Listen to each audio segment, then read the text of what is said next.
पैसे आने के बाद ना इंसान मतलब अपनों को भी छोड़ देता है। ठीक है, मतलब पैसे के नशे में इतना चूर होता क्या ये बंदा इब्राहिम फैमिली को बोल रहा है? ये क्या इसका टारगेट इब्राहिम फैमिली है? हे गाइस, वेलकम बैक हो गया है चैनल पर। बात करेंगे हम इब्राहिम फैमिली के बारे में। सबसे पहले मैं इस बंदे के बारे में बता दूं, ये है क्रेजी कजन यानी आमिर जहांगीर का छोटा भाई, रुकैया जहांगीर का भाई। अब बड़ा है छोटा ये मुझे नहीं पता, ये आप खुद ही देख लेना। लेकिन उसका भाई है रुकैया जहांगीर का। आमिर जहांगीर तो गायब हो गया है, उसने अपना चैनल वगैरह भी कहीं सेल कर दिया था क्योंकि उसका चैनल हट गया है। अभी मेरे सामने कल ये वीडियो आती है नवाजिश जहांगीर की। इस वीडियो को देखने के बाद देखो, इस वीडियो के अंदर बहुत सारी ऐसी बातें हैं जो कि टॉन्ट कर रही है कहीं ना कहीं शुएब इब्राहिम को और इब्राहिम फैमिली को। खास करके जो पैसों की बात, पैसों के आने के बाद दूसरों को कीड़ा मकोड़ा समझने की, दूसरों की मतलब के कुछ ना समझने की और घमंड की और ये सारी बातें, तो ये कहीं ना कहीं आमिर जहांगीर भी करता था, जो कि करता था किसके लिए? शोएब इब्राहिम के लिए। ये पैसे की गड्डी रख कर जेब में, ये पता नहीं, मुझे समझ में नहीं आ रहा कि ये किस किस्म का बिहेवियर है। इसका बिहेवियर मुझे कुछ समझ खास आया नहीं। और एक तो इस पूरी की पूरी फैमिली को इतना क्यों लगता है कि इनकी सबकी दुआएं कबूल होती ही होती हैं? मुझे ये समझ में नहीं आता कि हम दुआओं में से हम सिर्फ दुआएं देते हैं, हम ये करते हैं, हम वो करते हैं। अरे बाबा, मतलब इतना क्या क्रेज है? क्या मतलब तुम लोगों की, सिर्फ तुम लोगों का खानदान है जिसकी दुआएं जो है वो अल्लाह पाक दूसरों के लिए कबूल करेगा, बाकी किसी की दुआ कबूल? मतलब ये कौन सा क्रेज है इनका दुआओं वाला? इनको क्या लगता है ये अगर ये बात बोलेंगे कि हम दूसरों के लिए दुआएं करते हैं, हम दूसरों को दुआ देते हैं, बहुत ज़्यादा कूल लगेंगे। मतलब अगर आपको हम्बल दिखना है तो आप ये बोल दो हम दूसरों के लिए दुआएं करते हैं, और हम तो दुआओं में सबको मांगते हैं, हम तो दुआएं करते हैं। दुआएं आपका प्राइवेट है, मतलब आपका और अल्लाह का डायरेक्ट लिंक है। आप दुनिया को बता रहे हो हम दुआएं करते हैं, चलो इनके दुआओं को छोड़ दो। लेकिन आमिर जहांगीर के बाद अभी ये क्या नाम है इसका, नवाजिश जहांगीरिया, नवाजिश जहांगीर आया। अब ये काफ़ी लोगों को लग रहा है कि शुएब इब्राहिम को टॉन्ट मारा, क्योंकि कमेंट सेक्शन में भी यही बात लिखी हुई थी कि आप जिस बंदों को टॉन्ट मार रहे हो उसी बंदों की वजह से आप आगे बढ़े हो, और आपकी प्रोफाइल पिक्चर पे भी वही बंदा है, उसी की वजह से आप उसी का नाम लेकर, उसी की शक्ल दिखा दिखाकर आप आगे बढ़े हो, और आप उनको बुरा भला बोल रहे हो। मैंने एक चीज़ देखी है इस पूरे खानदान के अंदर। देखो, मैं मानती हूँ दीपिका, शुएब, सबा, सब सब इनके प्रॉब्लमेटिक नेचर है, लेकिन इनको लेकर ना, ये पैसों को लेकर इनको बड़ा क्रेज रहा है। जिस तरीके से नेहा फैजी ने आमिर जहांगीर के बारे में बताया कि आमिर जहांगीर ने उससे पैसे मांगे, तो जब उसने उसको पैसे नहीं दिए तो वो पलट गया। सेम बात शुएब इब्राहिम ने भी कही थी कि मैंने उसको पैसे मांगे थे, मैंने उसको पैसे नहीं दिए, इसलिए मेरे अगेंस्ट जाकर उसने वहाँ पे बात कर दी। तो मतलब पैसों को लेकर या थोड़ा सा इंसान कोई आगे बढ़ जाए, देखो ऐसे रिश्तेदार से हम डिनाई नहीं कर सकते कि ऐसे रिश्तेदार नहीं पाए जाते। ऐसे रिश्तेदार पाए जाते हैं कि जब आपकी फैमिली में से कोई आगे बढ़ जाए तो उनको ये होता है कि बस इस सारे पैसों पर हमारा हक है। और अगर वो कभी कभी आपकी हेल्प से मना कर दे, 15-20 हज़ार रुपये इंडिया में काफ़ी अहमियत रखते हैं। ये मैंने जो ना, मुझे काफ़ी लोगों ने बताया है कि वहाँ पर 15-20 हज़ार की काफ़ी अहमियत है। अहमियत पाकिस्तान में भी है, लेकिन क्योंकि पाकिस्तान की इकनॉमी हमको पता है कि थोड़ी लो है, इस वजह से 15-20 हज़ार रुपये वहाँ पर बहुत ज़्यादा मायने रखते हैं। मतलब लोगों के पूरे पूरे घर चल सकते हैं, 15-20 हज़ार का पूरा महीना इनका इजीली निकल सकता है। 15-20 हज़ार रुपये इतने वहाँ पर मायने रखते हैं, क्योंकि उनको यूनिट उनका कुछ 6 रुपये है यार, मैं तो यही देख रही थी। और हमारे इधर 33 रुपये 200, अगर 300 यूनिट के अंदर अंदर बिल आएगा तो 33 रुपये पर यूनिट है, वहाँ पर 6 रुपये पर यूनिट है। तो महंगाई है वहाँ पर भी, ऐसा नहीं है नहीं है, लेकिन फिर भी 15-20 हज़ार में घर एक ईजिली चल सकता है। तो इतना मायने रखता है, और ये मुंह उठाकर 15-20 हज़ार। और कुछ रिश्तेदार ऐसे होते हैं, जब आप थोड़ी सी तरक्की पालो या आपके पास पैसा आ जाए तो वो बस ये समझते हैं कि अब तो इन पैसों पर हमारा हक है। हम जब भी इनके पास जाएं कोई भी हेल्प करने के लिए, तो ये हमें कभी मना ना करें और ये हमें हेल्प करें। और अगर ये हेल्प करने से मना कर दे तो बस फिर ख़त्म, अब फिर तो हमारे दुश्मन है। अब देखो, जो सोशल मीडिया पर फेमस नहीं होते उनको कोई सोशल मीडिया पर आकर जलील नहीं करता। अब जो इंसान सोशल मीडिया पर फेमस है तो उनको आके बोलना इनको पैसों का घमंड आ गया, ये आ गया। हम इनको ट्रोल करते हैं क्योंकि इन्होंने बड़ी बड़ी बातें की हैं, और जो रियलिटी निकल कर आई है वो उससे डिफरेंट है। लेकिन अगर मैं आपको एक बताऊं कि हम अगर कमा रहे हैं तो हम अपनी कमाई में से कुछ हिस्सा देंगे, सही? अपनी कमाई आधी नहीं दे देंगे हम किसी को भी, किसी के ऊपर भी हम आधी कमाई नहीं लुटा देंगे। हमारा जो बनता है, या कुछ परसेंटेज हो गई, कोई परसेंटेज के हिसाब से निकालता है, कोई किसी हिसाब से कि अल्लाह के नाम पे निकाला है। तो ये जो भी इंसान जिस भी सोच पे निकालता है कि हाँ यार मुझे किसी की गरीब की हेल्प करनी है, किसी की कभी कोई शादी हो गई तो बंदे से जितनी हो गई सहूलत, अगर उसके पास 10 लाख है उसकी जेब में, मैं एक बात कर रही हूँ, तो वो 10 लाख में से 5 लाख नहीं निकाल के देगा। बहुत कम लोग निकाल के देते, क्योंकि भाई जाहिर सी बात है, आपका खुद का फ्यूचर है, आपको खुद को नहीं पता कि आगे क्या होना है क्या नहीं होता। आप अपनी सेविंग करोगे तो आप अपने उसमें से शायद लाख रुपए निकाल के दे सकते हो, 50,000 दे सकते हो, लेकिन आप पूरे के पूरे 10 लाख किसी को नहीं दे सकते। और ये डिमांड हम इब्राहिम फैमिली से भी नहीं कर सकते हैं कि आप वो 10 लाख में से 8 लाख किसी को उठा के दे दो और आप अपने रिश्तेदारों को सबको करो, नहीं कर सकते। इनको कंट्रोल इसलिए किया जाता है कि आप इतनी बड़ी बड़ी बातें करते हो, आप इतना बोलते हो कि मैं गाड़ी में सो जाऊंगी, मैं ये कर जाऊंगी, मैं वो कर जाऊंगी, लेकिन आपके रिश्तेदार तो बहुत बुरी हाल में गुजर रहे हैं। आपकी नानी का घर देखो, और जब सभा को बोला गया कि आपकी नानी का घर देखो, इतना फजूल खर्च कर दियो, इससे अच्छा है, इनको कहा जाता है कि आप जो फजूल खर्ची करवा रहे हो, अपने कंटेंट को यूज़ करवा रहे हो, आप इससे अच्छा है कि आप उनको ज़रूरत की चीज़ें ले दो। अब मेहर को देखो, अब मेहर का इतना कुछ इन्होंने फजूल खर्ची की, उससे अच्छा मेहर के घर में जो बेसिक सहूलतें नहीं थी, जो उस पूरे घर को काम आ सकती थी, वो कर देते। जब उसको बोला गया नानी का घर बनाओ, तो उसने आके क्या आपको एग्जाम्पल दी, नानी तो इधर रहती ही नहीं है, नानी इधर रहती होती तो मैं बनवा देती, मुझे बनाने में कुछ नहीं है। यानी अपने आप को नीचे नहीं दिखाना कि नहीं भाई हम नहीं बना के दे रहे हैं, नहीं, अपने आप को ये दिखाना कि हम तो बनाने को रेडी है, लेकिन नानी यहाँ नहीं रहती है, तो बात सारी इनकी इसीलिए चेंज हो जाती है। लेकिन इस बात का ये मतलब बिल्कुल नहीं है कि कोई भी अपनी कमाई का आधा हिस्सा या पौना हिस्सा उठाकर किसी भी रिश्तेदारों को लगाना शुरू कर दे। रिज़ा रेहान की बात दूसरी डिफरेंट आ जाती है, क्योंकि वो उसका कंटेंट है, वो उसके कंटेंट में हिस्सा देते हैं, वो बहुत ज़्यादा उसके कंटेंट के अंदर इन्वॉल्व रहते हैं, खास करके रिज़ा बहुत ज़्यादा इन्वॉल्व रहती है। तो उसका तुम जब फ्यूचर दाव पे लगा रही हो तो फिर तुम उसका फ्यूचर भी सिक्योर करो। अब ऐसा तो नहीं है कि बैक कैमरा कर रहे होंगे और कभी दिखाएंगे नहीं। बताओ, ये ऑन कैमरा, ये ऐसे बंदे जो बैक कैमरा अगर एक फूल भी देते हैं तो वो भी रिकॉर्ड करके दिखाते हैं कि देखो हमने फूल दिया है। तो ऐसा तो नहीं है कि रज़ा का फ्यूचर सिक्योर कर रहे होंगे और हमें दिखा नहीं रहे होंगे। तो बात सारी यही है, जब मैंने इसकी ये वीडियो देखी, जब मैंने ये सब कुछ इसकी बातें सुनी, तो मुझे लगा वो इसकी अपनी स्ट्रगल स्टोरी से ज़्यादा इसको इस बात का दुख है कि मेरे कुछ रिश्तेदार इतने वेल ऑफ थे, लेकिन मैं सड़क पे सोया, मैं ऑटो में सोया, मैं होटल में सोया, मैं रेलवे स्टेशन पे सोया। तो ये स्ट्रगल आपकी अपनी स्ट्रगल है, ठीक है, आपको अपनी स्ट्रगल अपने हिस्से की खुद करनी पड़ती है। हाँ, यहाँ पर शोएब इब्राहिम गलत होगा कि अगर आपने उससे जाकर ये हेल्प मांगी हो कि भाई आप हमारे यूट्यूब चैनल प्रमोट कर दो, या XYZ जो भी हो, कि हमें कुछ ऐसा कर दो कि हम अपने काम के अंदर सेट हो सकें और वो इन्वेस्टमेंट आप दे दो दोबारा। लेकिन 100 बातें होती हैं, वो 100 बातें हमें नहीं बताई गई हैं, हमें अंदर का हाल नहीं पता है। अब इनके साथ क्या सीन है क्या नहीं है इनका नहीं पता, इन दोनों भाइयों के साथ शोएब इब्राहिम का क्या 36 का आंकड़ा है हमें नहीं पता है। बाकी भी इसके बहुत सारे रिश्तेदार हैं। इसकी फूफी के बारे में मुझे कल बहुत कुछ पता चला है। अभी इसकी फूफी की जो है वो हस्बैंड की इसकी डेथ हुई है, तो उसके बारे में भी बहुत ज़्यादा बातें हो रही हैं, उसको भी हम जिक्र करते हैं आगे चलकर। अभी जब इसने बोला, अच्छा काफ़ी लोग बोल रहे हैं ये अपनी स्टोरी बता रहा है। अगर अपनी स्टोरी बता रहा है तो इसके अंदर ये क्यों बातें आ रही हैं? एक तो अपनी स्टोरी पैसों का शो ऑफ करके दिखा रहा है, पैसों की गड्डियाँ रख के दिखा रहा है कि आज मैंने इतना कमा लिया, 500 की नोट और ये सब कुछ। चलो ठीक है, आप अपनी स्ट्रगल बता रहे हो, बताओ, लेकिन ये पैसों को शो ऑफ करके ये कौन सी स्ट्रगल है? इस स्ट्रगल से पहले आपने जिस तरीके की टॉन्टबाजी करी, इतना बच्चा कोई भी नहीं है कि आप किसको टॉन्ट कर रहे हो, हमें समझना है। हाँ, या तो ये हो सकता है कि आप शोएब को टॉन्ट कर रहे हो, या तो ये हो सकता है, मुझे तो थोड़ी देर के लिए लगा कि कहीं रुकैया को तो टॉन्ट नहीं कर रही है, क्योंकि अभी तो रिसेंट जो थोड़ा थोड़ा नया नया पैसा आया वो रुकैया के पास आया है, क्योंकि यूट्यूब से पेमेंट आ रही है, ऑब्वियसली यूट्यूब से एक अच्छी खासी अमाउंट उसको हैंडसम अमाउंट आई होगी। तो कहीं वो रुकैया को तो नहीं सुना रहा कि रुकैया का सर जो है वो दिमाग पर चढ़ गया और पैसा दिमाग पर चढ़ गया। तो वो सुना ही रहा है, वो स्ट्रगल स्टोरी नहीं दिखा रहा। जो स्ट्रगल स्टोरी उसने बाद में बताई है कि मैं रेलवे स्टेशन पे भी सोया, लेकिन वो भी उसने जिस अंदाज में सुनाई, जिस अंदाज में दिखाई, तो कहीं ना कहीं मुझे यही देखो, इससे पहले इंसान जब भी कोई बात शुरू करता है ना, या जब भी कोई टॉपिक बनाता है और वो शुरू में जो बात कर रहा हो तो उसका कॉन्टेक्स्ट मिलता है आगे जाकर। अब मैं अगर कोई टॉपिक शुरू कर रही हूँ और मैं आगे उस टॉपिक को कवर लेकर आ रही हूँ तो मेरा कॉन्टेक्स्ट मिलेगा कि मैंने वो जो पहले की बात की थी वो क्यों की थी।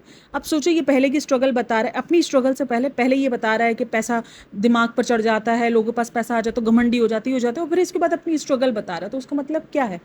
समझने वाला तो समझ जाएगा, लेकिन जो नहीं समझना चाहे उसके लिए कुछ नहीं बोल सकते। तो उसकी स्ट्रगल बताने का मतलब यही है कि मेरे ऐसे लोग मेरे पास में मौजूद थे जिनके पास बहुत पैसा था, लेकिन फिर भी मुझे जो है वो ऐसी ज़िंदगी गुजारनी पड़ी।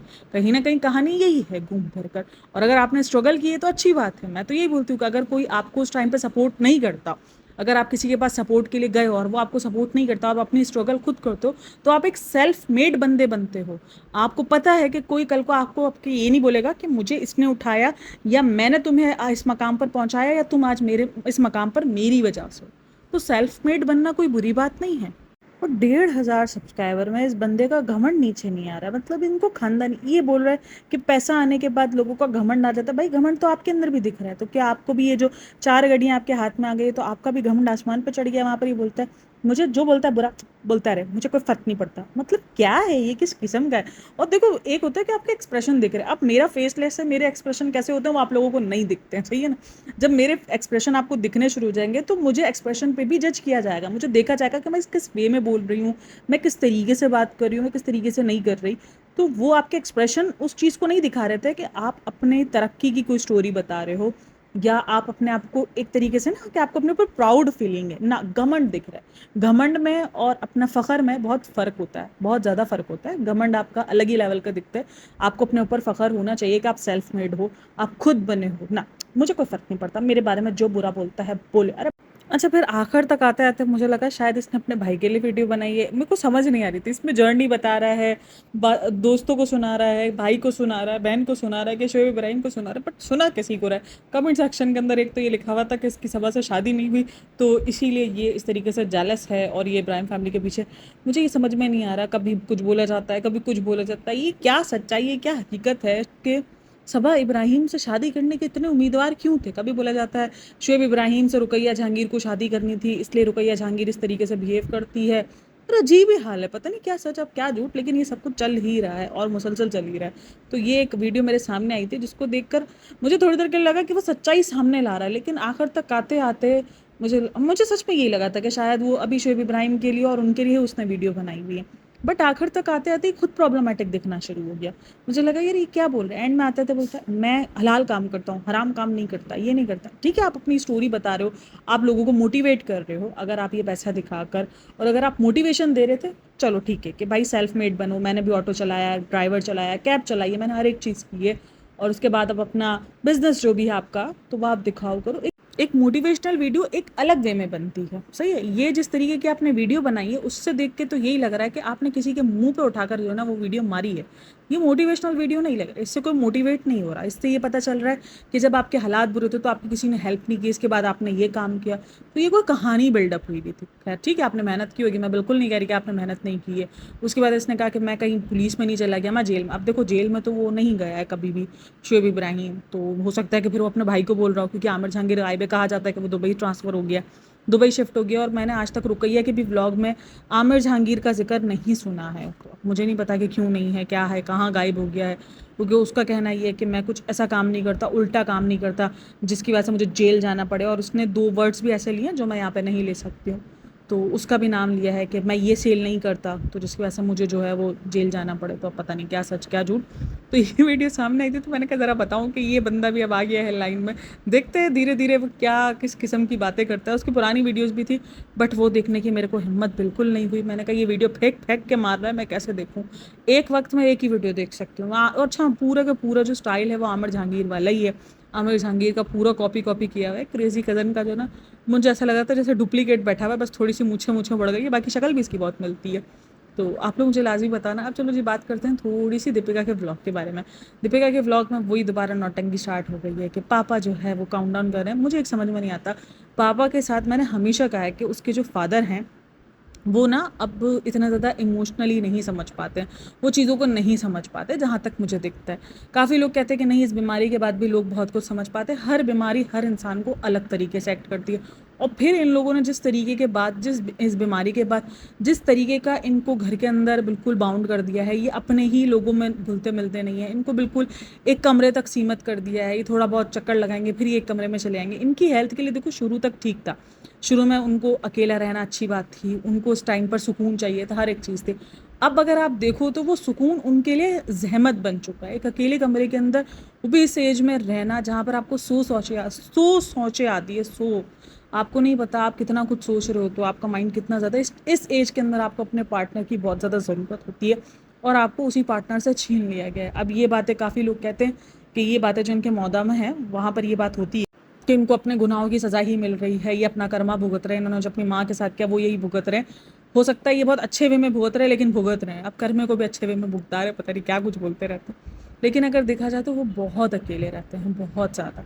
मतलब एक कमरे के अंदर देव भैया है और जिस तरीके का इंटरेक्शन भाभी के साथ, सॉरी दीपिका के साथ है, और शुएब जिस तरीके से इंटरेक्शन करता हुआ दिखता है, उससे तो नहीं लगता कि वो कोई बैठ के दिखते होंगे और सुनाओ क्या हाल है, कहाँ गायब हो। उनको ये तक नहीं पता होता कि उनके बच्चे कब आ रहे हैं, कब जा रहे हैं। तो उसका मतलब क्या दिखता है, साफ यही दिखता है कि उनको कुछ नहीं पता होता कि क्या चल रहा है, क्या नहीं चल रहा। वो अपनी दुनिया में लगे रहते हैं। ये बड़ा एक तनहा रहना इतना आसान नहीं होता है इस एज में आकर। ठीक है, उस वक्त इनको बीमार थी, उनको अकेले रहने की नीड थी, अब नहीं है। और एक बंदा जो इमोशनली तौर पर बिल्कुल गायब रहता है, जो फिजिकली तौर पर भी गायब रहता है, और उसको ये याद नहीं था कि उसकी बहू आई कब है हॉस्पिटल से, उसको कैसे एक्शन देना है, कैसे रिएक्ट करना है। बट उसको वो याद हो जाता है कि उसको किस तरीके से उसका काउंटडाउन सेलिब्रेट करना है। ये सब कुछ करवाया जाता है क्योंकि वो जो शीतल है, शीतल गायब हो चुकी है, देव भैया वगैरह हैं, तो उनको ये प्रैक्टिस वगैरह करवाते हैं और ये सब करते हैं। और उसके बाद उसकी नौटंकी फिर शुरू हो जाती है। अब अम्मी जो है वो, अब मुझे लगता है मुझे पापा से ज़्यादा पापा ने प्यार दिया है, दोनों पापा ही बोलती है ना, मुझे पापा से ज़्यादा मुझे इस वाले पापा ने प्यार दिया। अब बारी मुझे लगता है इधर आने, क्योंकि मम्मी वाला प्यार तो बहुत बुरे तरीके से एक्सपोज हो गया है। तो अब मम्मी वाला प्यार तो वो नहीं बोल रही है, कि अम्मी वाला प्यार तो वो बिल्कुल नहीं बोल रही है। अब एक मेरे पास ना बहुत सारे, मैं आज रेडिट पे देख रही थी कि अब ये वाला प्यार नहीं दिखता है, जहाँ पर वो अम्मी को 2-2 गिफ्ट दे रही थी। और फिर ना वो इसके, और जो ना एक पिक्चर थी जिसके अंदर दोनों जो ना वो मतलब अंकल आंटी हैं, वो मतलब सितारा ही है ना उसकी अम्मी का नाम, दीपिका की सास और दीपिका की ससुर जो है वो एक दूसरे के साथ पोस्ट कर रहे हैं, और शुएब और दीपिका एक दूसरे के साथ पोस्ट कर रहे हैं और एक दूसरे का हाथ ना मतलब अपने अपनी वाइफ के हाथ को चूम रहे हैं। तो काफ़ी लोगों के लिखे हुए थे अब ये वाला प्यार क्यों नहीं दिखता। तो बस अब ये वाला प्यार ख़त्म हो गया, अब सिर्फ पापा वाला प्यार रह गया। तो ये सब अब फेक लगता है, बहुत ज़्यादा फेक लगता है। कि हमें भी पता है कि वो जिस तरीके के एक्शंस हैं उनके, वो जिस तरीके से गुमसुम रहते हैं, उनको क्या ही याद होगा 10 दिन का काउंटडाउन। उनको किसी का बर्थडे याद नहीं होता। पता नहीं, अभी रिसेंट मैंने एक व्लॉग देखा था जहाँ पे किसी का बर्थडे था, तो वो पूछ रहे थे अच्छा इसका बर्थडे, तो वो बिल्कुल ही प्रेजेंट नहीं होते हैं, एज अ माइंड के साथ वो बिल्कुल प्रेजेंट नहीं होते। अच्छा, जब वो लिखा हुआ कार्ड पढ़ रही थी ना, अगर आप पापा को देखोगे तो पापा खुद शॉक में थे कि मैंने इतना सब कब लिख दिया। मतलब उनका पूरा का पूरा जो एक्शन था, रिएक्शन था उस टाइम पर, वो शॉकिंग रिएक्शन था कि ओहो ये भी था, ओहो ये भी था। मतलब उनको ये सब कुछ सिर्फ एक तरीके से प्रॉप बनाकर उनको बैठा दिया गया था कि भाई आपको देना है और ये इस तरीके से आपको करना है। मुझे ये वाली ही फीलिंग्स आई है, लिटरली वो वाली फीलिंग्स, कोई के वाकई उन्होंने किया हो। और ये काउंटडाउन और ये सब कुछ मैंने इन्हीं गेस्ट में देखा है। सीरियसली यार, इधर बर्थडे सेलिब्रेट हो जाए वो भी बड़ी बात होती है, तो ये तो काउंट डाउन और ये डाउन वो डाउन, क्या ही बोले बंदा। अच्छा, ये कोई ट्रोल नहीं है, आप खुद सोचो, एक इंसान जो कि इतनी बड़ी सर्जरी से आए, उस वक्त रिएक्शन देना, उस वक्त का जो प्यार होता है वो ज़्यादा इंपॉर्टेंट होगा, उस वक्त की फिक्र ज़्यादा इंपॉर्टेंट होगी, या उसका बर्थडे काउंटडाउन ज़्यादा इंपॉर्टेंट होगा।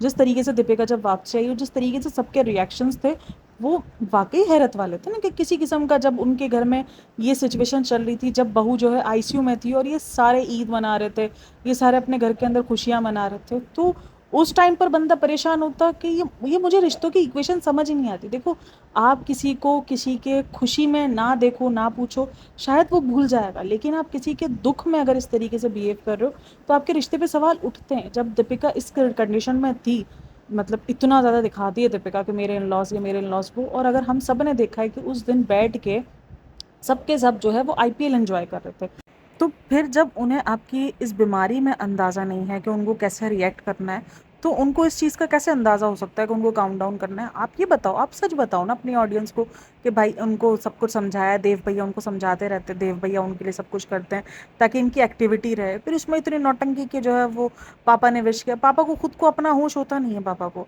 और पापा विश करेंगे, मतलब हालत चेक करो। पापा खुद सदमे में बैठे होते हैं कि ये क्या कर क्या रहे मेरे साथ। और फिर ना उसने कुकिंग का बताया कि आज मुझे काफ़ी दिन बाद शुएब ने कुकिंग की इजाज़त दी है, और वो भी सब जो धर्म दादा है वो सब रेडी वेडी करके गए, निक्कू वगैरह, निक्कू और धर्म दादा ने सब तैयारी की हुई है।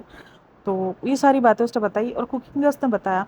मैंने ये चीज़ पहले भी कही थी कि कुकिंग इस टाइम पर बहुत ईजी है इसके लिए, क्योंकि इसको किसी किस्म का मेंटल प्रेशर नहीं मिल रहा था। डीकेआई हो गया या किसी भी किस्म का और कोई भी काम हो गया, ये सब हेक्टिक होता है। अगर कोई पॉडकास्टिंग भी ये करते हैं, किसी भी किस्म का ये टॉक शो करते हैं, इसके लिए पूरा सेटअप लगाना पड़ता है, तैयार होकर बैठना पड़ता है, सब कुछ करना पड़ता है।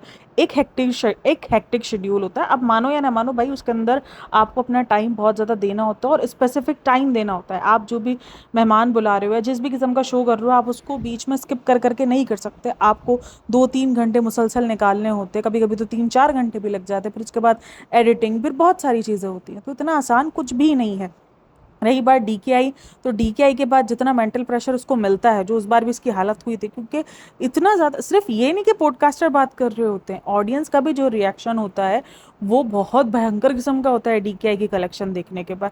तो वो उसको मेंटल प्रेशर मिलता है। तो इस टाइम पर इसके लिए जो सबसे बेस्ट चीज़ है वो उसकी कुकिंग ही है, कि कुकिंग में उसको ये सब पता है कि पीछे इसकी तैयारी हो रही होती है, उसको चमचा हिलाना होता है। और मुझे लगता है अगर कुकिंग के अंदर सब कुछ तैयार आपको मिल जाए और सिर्फ चमचा हिलाना हो तो ये बहुत ईजी है, बहुत ही ज़्यादा इजी है। तो इससे ज़्यादा इजी काम कोई और हो ही नहीं सकता है अपने व्लॉग्स को कंटिन्यू करने के लिए। तो ये वाला समझ में नहीं आता कि शुएब इब्राहिम ने कुकिंग का मना किया, बाकी सब में बोल दिया बाकी तुम सारे काम करो। मतलब ये समझ में नहीं आता, ये वाला कौन सा क्या सोच के उन्होंने ये सब दिमाग चलाते हैं, कौन से दिमाग पे से ये काम करते हैं, ये दिमाग इनका समझ नहीं आता। तो आप लोग मुझे खुद बताओ, कोई भी काम है, कोई भी बिजनेस है, अगर कोई बिजनेस आप हैंडल कर रहे हो वो ज़्यादा मुश्किल है, या आपको सब चीज़ें जब रेडी मिल जाए, यानी आपको जो जो कुकिंग के अंदर चाहिए, इवन जो आपको मसाले भी चाहिए वो भी आपको निकले हुए मिले और आपको सिर्फ चमचा हिलाना हो, या वो ईजी है? ऑब्वियसली वही ईजी होगा ना। आपको शूट भी कोई और कर रहा है, आपको ये सारी चीज़ें भी कोई और कर रहा है, तो आपके लिए वो बहुत ईजी है। लेकिन अगर आपको सारा काम, ये डीकेआई का काम, कोई भी बिजनेस अगर आपको चलाना है तो उसमें आपको अपना 100% देना होता है। ये सब मुश्किल काम है इस टाइम के लिए, जो सिचुएशन ये दिखा रही है। फिर उसके बाद वही रोहान का सब कुछ दिखाया, देन उसके बाद दोबारा से 4 डे काउंटडाउन का दिखाया कि 4 डे का पापा लेकर आए हैं। और देखो, ये एक्टिविटीज़ करवाना, ये सब करना, ये कोई बुरी बात नहीं है। आप इस चीज़ को एक्टिविटी करवाओ ताकि वो भी थोड़ा सा फ्रेश फील करें, बिल्कुल ठीक है, उनको इस टाइम पे नीड्स भी हैं इन सब चीज़ों की। लेकिन फिर ये ड्रामेबाजी ना करो ना कि पापा खुद कर रहे हैं। पापा को खुद का होश होता नहीं है, पापा किधर से खुद ही करेंगे। तो उसके बाद बोलती भी है कि उस दफ़ा भी पापा ने ये किया था, मुझे बहुत अच्छा लगा था और इस बार भी किया है। अब फिर उसके बाद वही कि सर्जरी के बाद मैं और शुएब आपको एक ही बात बोल रहे हैं, ये जो प्यार है, ये जो रिश्तों का बॉन्ड होता है, भले पैसा कमाना है आपको, सब ज़रूरी है, आपको ख्वाहिशें भी पूरी करना। मुझे ऐसा क्यों लग रहा है जैसे ये बार बार जो है वो सबा को सुना रही है, पता नहीं क्यों मुझे ऐसा लग रहा है जैसे सबा को सुना रही है कि भले ख्वाहिशात पूरी करना ज़रूरी है, लेकिन ये जो रिश्ते हैं ये बहुत ज़रूरी होते हैं। रिश्ते सिर्फ वही ज़रूरी होते हैं जो आपको उधर दिखते हैं, मतलब सोशल मीडिया पे दिखते हैं, या जो आपके व्लॉग्स में दिख रहे होते हैं। बैक पे भी रिश्ते होते हैं जो दिखते हैं, मैं ये नहीं बोलती। देखो ठीक है, जो अभी इनकी मौदहा में जो इनके फूफी के साथ हुआ है उसका भी काफ़ी कुछ दिखा है, काफ़ी कुछ बातें हो रही हैं उस पर भी। आपका जाना पॉसिबल नहीं है, आप मौदहा नहीं जा सकते, इट्स ओके भाई। 100 मसले होते हैं, काफ़ी लोग बोलते हैं आपके पास तो पैसा है, टाइम है, लेकिन फिर भी 100 मसले होते हैं। इंसान ज़रूरी नहीं है कि जा सकता है और उसी टाइम पहुंच सकता है, लेकिन आप कम से कम जो रिचुअल्स है वो तो कर दो। आपके फादर नहीं जा सकते, लेकिन कोई भी एक फैमिली मेम्बर जाके, जो रिचुअल्स होते हैं, जो दुनिया के रिवाज होते हैं, जो भी सारे सीन होते हैं, वो तो आप कर ही सकते हो ना। एक होता है कि नहीं यार, रिश्ते निभाना तो इसी को बोलते हैं। सिर्फ रिश्ते निभाना ये मतलब तो नहीं होता कि जो सोशल मीडिया पे जो आपको रियल, आपके सिर्फ और सिर्फ जो सोशल मीडिया पे नज़र आ रहे हैं आपके यूट्यूब चैनल पर, सिर्फ उन्हीं के साथ रिश्ते निभाना बस। और अब तो उनके साथ भी रिश्ते नज़र नहीं आते। हर व्लॉग के अंदर यही कमेंट है कि आपका वो पुराने वाले बॉन्ड याद आता है, आपका वो शुएब सबा के साथ जो बॉन्ड था वो याद आता है। हाँ, वो सबको याद आ रहा है, सब वो बॉन्ड को मिस कर रहे हैं, बट अब कुछ कोई कर नहीं सकता, क्योंकि अब वो सब कुछ बदल चुका है। अब रियलिटी सब सामने आ चुकी है, जिस तरीके से चेंजिंग आई है। शायद शुरू में हो सकता है कि वो सब कुछ रियल हो भी, ऐसा नहीं है कि नहीं हो रियल, लेकिन जिस तरीके से रियलिटी बार बार निकल के आती है कि उस बंदी को कोई फ़र्क ही नहीं पड़ता था, कि जब उसकी भाभी के बारे में बात हो रही थी तो उसको उस चीज़ से कोई फ़र्क नहीं पड़ा, और जब उसके बारे में बात आई तो ये बददुआएं देने पर। और ये एक बंदी नहीं है जो बददुआओं को बोल रही कि बददुआएं देती है, हर एक बंदे ने इस बारे में यही कहा है कि जब भी इसके ऊपर बात करो या कुछ भी करो तो ये बददुआएं देने पर आ जाती है। देखो, मेरे साथ इसका ना हुआ था, मेरी बात हुई थी इससे, मतलब सबा इब्राहिम से। लेकिन ये बात हुई थी कि उसने मेरे चैनल पर स्ट्राइक मारी थी, तो मैंने उसको मेल किया था। आपके पास ईमेल आता है ना कि आप अगर चाहो तो उनको रिक्वेस्ट कर सकते हो, तो मैंने उसको मैसेज किया था कि प्लीज़ आप डिलीट कर दो। मैं तो ऐसा कुछ भी नहीं बोल रही कि आपको इतना ज़्यादा कोई हर्ट हो और आप मुझे इस चीज़ का स्ट्राइक मार दो। तो उसने ये लिखा था कि आप अच्छा बोलो बुरा बोलो वो आपकी मर्ज़ी है, अल्लाह देख रहा है। और उसके बाद इसने ये लिखा था कि ठीक है, मैं स्ट्राइक रिमूव कर रही हूँ, आइंदा मेरी कोई वीडियो यूज़ नहीं करना। इसने मुझे ये बात कहा थी कि आइंदा मेरा कोई कंटेंट यूज़ मत करना। तो ये तो है कि ये लिखती है कि अल्लाह देख रहा है, और अल्लाह अल्लाह, ये मतलब कि अपने मामले में उसको नहीं पता होता कि अल्लाह देख रहा है अपने मामले का, कि मैं जो कर रही हूँ वो भी तो देख रहा है ना। देखो इस चीज़ का भी जवाब देना पड़ेगा, जवाब तो हर चीज़ का देना पड़ेगा ना, बात सारी यही है। खैर आप लोगों इन सब में क्या कहना है मुझे लाज़मी बताना, और ये जो बंदा मैंने आपके साथ शेयर किया उसकी बताना कि आप लोगों को भी उसकी वीडियो जाके देखना और मुझे बताना कि आप लोगों को सबको भी यही फ़ील हुआ कि वो सुना रहा था, वो उसकी जर्नी से ज़्यादा किसी को टॉन्ट मारने वाली वीडियो ज़्यादा थी। तो खैर मुझे ये सारी चीज़ें लाज़मी बताना, और वीडियो अच्छी लगी हो तो like share and subscribe my channel. Saba का व्लॉग भी आया हुआ है, उस पर रिव्यू नहीं हो सका है अभी तक, अभी भी एक और टॉपिक बचा हुआ है उस पर बात करेंगे। तो देखते हैं क्या होता है क्या नहीं होता, अगर हुआ तो ठीक है, नहीं तो कोई ऐसा हार्ड एंड फास्ट नहीं है, छोड़ देंगे हम, नया व्लॉग आ जाएगा हम नए व्लॉग में देख लेंगे। चलो जी मिलते हैं नेक्स्ट वीडियो में। हाँ उसमें सिर्फ एक पार्ट है जो मैं इधर जिक्र कर दूं कि उसमें महर के स्कूल का बात हो रही थी कि महर जुम्मे हफ्ते को चली गई है, जुम्मे को पहुंच गई है, उसके बाद उसने कहा हफ्ते को शायद पहुंची है, तो उसने कहा कि मैं मंगल को स्कूल जाऊंगी। तो ये काफ़ी सारे लोगों का क्वेश्चन था कि मंगल को क्यों स्कूल जाएगी, जा सकती है जब जुम्मे को पहुंच गई है तो हफ्ता एक दिन सही है कि वो अपनी तैयारी वैयारी कर ले और पीर से स्कूल ना जाए।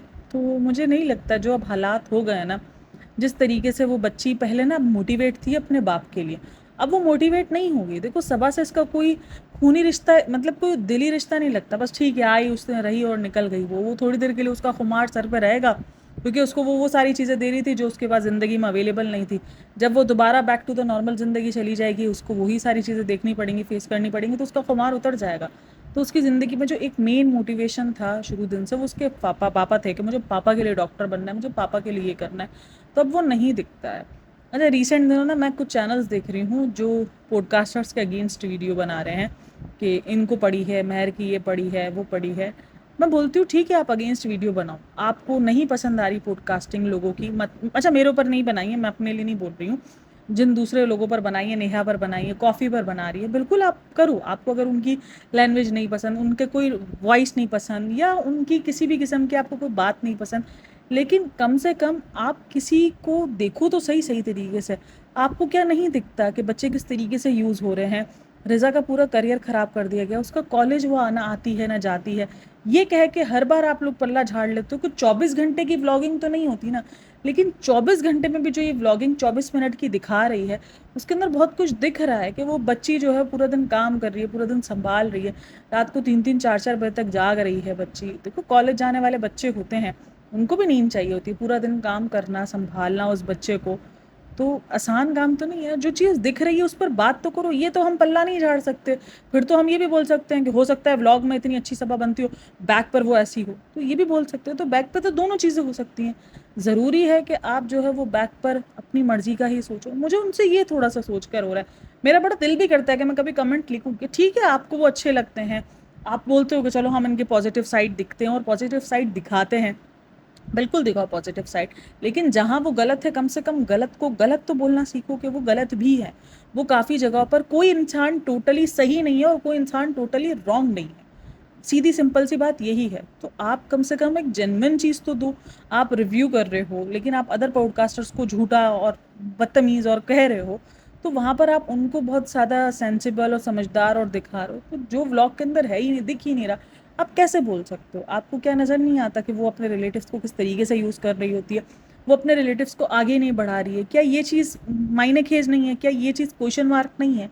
है ना? तो फिर ये सारी चीज़ों पे बंदा बात ही करे, लेकिन नहीं, इन सब चीज़ों को भी लपेट दिया जाता है कि वजह रही होगी कुछ ना करने की। मतलब कैसे वजह रह सकती है? मतलब ये तो आप अपनी तरफ से कहानियाँ बुन रहे हो कि वजह रह सकती है। मतलब जो चीज़ दिख रही है उसमें कहानियाँ बुन देते हैं, और जो चीज़ नहीं दिख रही उस पर ये बोल देते हैं कि व्लॉग्स में थोड़ी दिखाते, 24 घंटे थोड़ी व्लॉगिंग करते हैं। तो ये मुझे समझ में नहीं आता। आप बिल्कुल रिव्यू दो, आपको पॉडकास्टर की पॉडकास्टिंग नहीं समझ में आ रही, आप बिल्कुल उन पर बात करो, लेकिन जहाँ वो भी गलत हैं उन्हें भी तो गलत को गलत बोलो। मुझे यही लगता है कि एक रिव्यूअर का यही काम होता है। खैर बाकी क्या ही बोल सकते हैं। मैं ये आजकल बहुत सारे चैनल्स मेरे सामने आ रहे हैं जो नए नए चैनल्स हैं, इतने ज़्यादा कोई वो नहीं है कि मैं बोलूँगी हाइप हुए हुए चैनल है। वो जो क्लासिक गाय है, मुझे उसका भी समझ नहीं आता है कि आपको कॉफ़ी भी से बड़ा मसला है, आपको नेहा से मसला है, ठीक है मसला है आपका वो आपका, लेकिन जहाँ वो गलत साबित हुए, एक बार ना कहीं कुछ गलत साबित हो गए थे, मेरे ख्याल में ये मुहर्रम वाला ही सीन था, वहाँ पर ये बोलता है कि ठीक है वो उनकी अपनी मर्जी है। मतलब जहाँ वो गलत साबित हो गया और सब उसको कॉल आउट कर रहे हैं, तो वहाँ उसको बोलता है कि उसकी अपनी मर्जी है, अगर एक बार गलत हो गया तो क्या हो गया, लेकिन उसके बाद इतनी अच्छी चीज़ें भी तो होते हैं। माना कि उसने कि वो गलत कर रहा है, लेकिन उसके बाद भी गलत को गलत बोलने की हिम्मत नहीं हुई इस बंदे की। मतलब अजीब ही हाल है। खैर आप लोगों ने सब में क्या कहना है मुझे लाजमी बताना, और वीडियो अच्छी लगी हो तो like share and subscribe my channel. अपना बहुत सारा ख्याल रखना। और कल एक और वीडियो लाऊंगी मैं जो कि सभा के ऊपर है, जो कि सभा के ऊपर है और थोड़ी सी उनकी फूफी के ऊपर है। कल मेरे सामने एक चैनल आया है, उसके अंदर बहुत सारे बातें हो रही थी। वो लाइव भी था बंदा, तो मैं उसकी लाइव भी देख रही थी और पता नहीं फिर अचानक क्या होता है, उसकी लाइव पर कुछ रिस्ट्रिक्शंस भी लग जाती हैं। तो उस पर हम कल बात करेंगे एक नए बंदे के बारे में। तो खैर अपना बहुत सारा ख्याल रखना। मिलते हैं नेक्स्ट वीडियो में, तब तक के लिए टेक केयर, बाय बाय, अल्लाह हाफ़िज़।